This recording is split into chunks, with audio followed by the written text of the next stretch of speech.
అదే RTV app వార్తల్ని క్షణాల్లో చదివే అవకాశం ఉంటుంది. ఒక న్యూస్ పేపర్, ఒక టెలివిజన్ ఛానల్ మీ చేతుల్లో ఎప్పుడూ ఉంటాయి. సమాజానికి సేవ చేస్తున్నటువంటి ఈ కులాలని మాత్రం పూర్తిగా రాజకీయ పార్టీలు విస్మరించాయి. కాబట్టి దేశవ్యాప్తంగా మేమందరం కూడా గౌరవ ప్రధానమంత్రి శ్రీ నరేంద్ర మోడీ గారికి కూడా తెలియాలనే ఉద్దేశంతో అనేక సంవత్సరాలుగా మరి ఢిల్లీ జంతర్ మంతర్ దగ్గర చలో ఢిల్లీ అని చెప్పేసి ఆంధ్రప్రదేశ్ నుండి, తెలంగాణ నుండి, కర్ణాటక అనేక రాష్ట్రాల నుంచి కూడా మరి అక్కడికి అందరిని ఆహ్వానించి జంతర్ మంతర్ వద్ద దగ్గర ధర్నాలు నిర్వహించడం జరుగుతూ ఉంది. అయినప్పటికీ కూడా మరి నేటి వరకు కూడా ఇంకా అనేక డిమాండ్స్ అట్లాగే పెండింగ్లో ఉన్నాయి.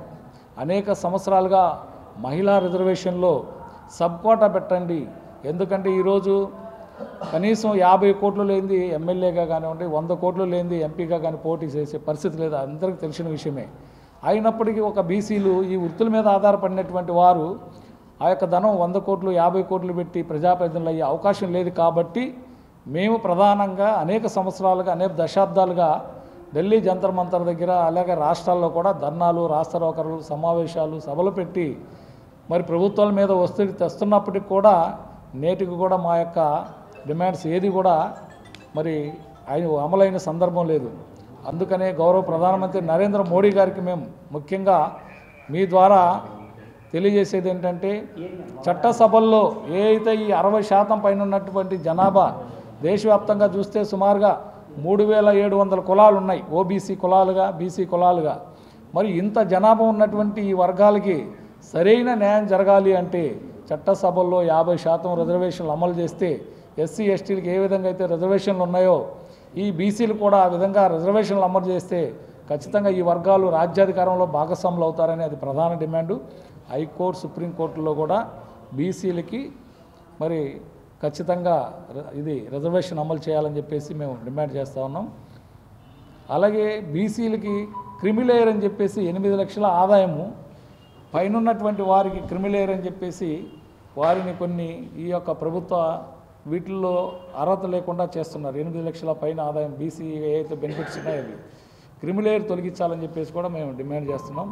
దాంతోపాటు దేశవ్యాప్తంగా అవమానాలకి, అన్యాయాలకి, దాడులు గురవుతూ ఉన్నారు బీసీలు. ప్రతి గ్రామంలో చూసుకుంటే మాకు అనేక కంప్లైంట్లు వస్తూ ఉంటాయి దేశవ్యాప్తంగా చూస్తే.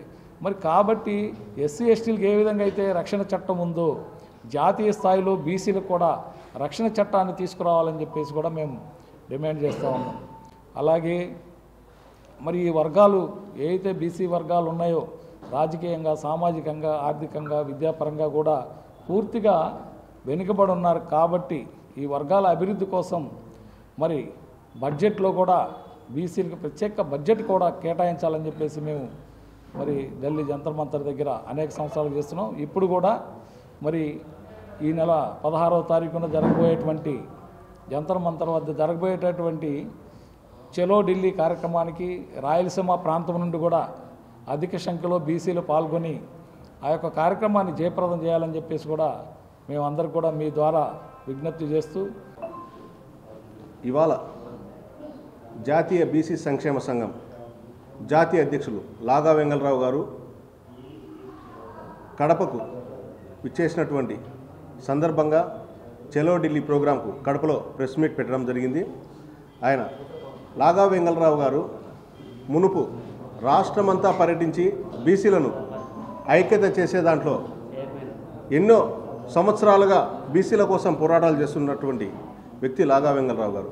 ముఖ్యంగా చలో ఢిల్లీ ప్రోగ్రాంకు రాష్ట్రంలోని నలుమూలల నుంచి ప్రతి బీసీ పాల్గొనాలని ఈ సందర్భంగా మీకు కోరుకుంటున్నాను. ముఖ్యంగా రాష్ట్రానికి సంబంధించిన విషయం మాట్లాడాలనుకుంటున్నాను. మనము బీసీల ఓట్లతో ఇవాళ చంద్రబాబు నాయుడు గారు ముఖ్యమంత్రి అయ్యి మన బీసీల రక్త మాంస మొత్తము బీడ్చి ఎముకలను బయటేసే విధంగా ఇవాళ మనందరికీ పెద్దగా ఉంటూ పీపీపీ అనే విధానంతో పీపీపీ పబ్లిక్ ప్రైవేట్ దీని గురించి పార్ట్నర్షిప్ అంటే పబ్లిక్ ప్రైవేట్ పార్ట్నర్షిప్ అంటే ఏంటంటే పబ్లిక్కు ప్రైవేట్కు పెళ్ళి చేస్తున్నారు. అతను ప్రైవేట్ సంస్థకు పబ్లిక్కు పెళ్ళి చేసి అది విడాకులు ఎప్పుడొస్తాయో కూడా తెలియదు. మన బీసీలలో ఉన్నటువంటి డాక్టర్ చదువుకోకుండా ఎవరిని చేసే ఉద్దేశంతో ఈ ప్రక్రియను మొదలుపెట్టి ఎటువంటి పరిస్థితుల్లో బీసీ కులాలకు బలహీన వర్గాలకు ప్రతి ఒక్కరికి ఇబ్బంది చేసే విధంగా ఈ పీపీపీ అనేది ప్రభుత్వ వైద్యశాలలను ప్రైవేట్ పరం చేస్తూ చాలా ఇబ్బందికి గురి చేస్తున్నాడు. దీన్ని వెంటనే వెనక్కి తీసుకొని బీద ప్రజలకు మేలు చేయాల్సిందిగా ముఖ్యమంత్రి గారిని కోరుచున్నాము. లేని పక్షంలో ప్రతి నియోజకవర్గంలో కూడా బీసీలంతా తిరుగుబాటు చేసి అక్కడ స్థానికంగా ఉన్న ఎమ్మెల్యేల ఇళ్ల మీద దాడి చేసే అవకాశం కూడా ఉంటుంది. ఇది ప్రతి ఒక్కరూ బీసీలు గమనిస్తున్నారు.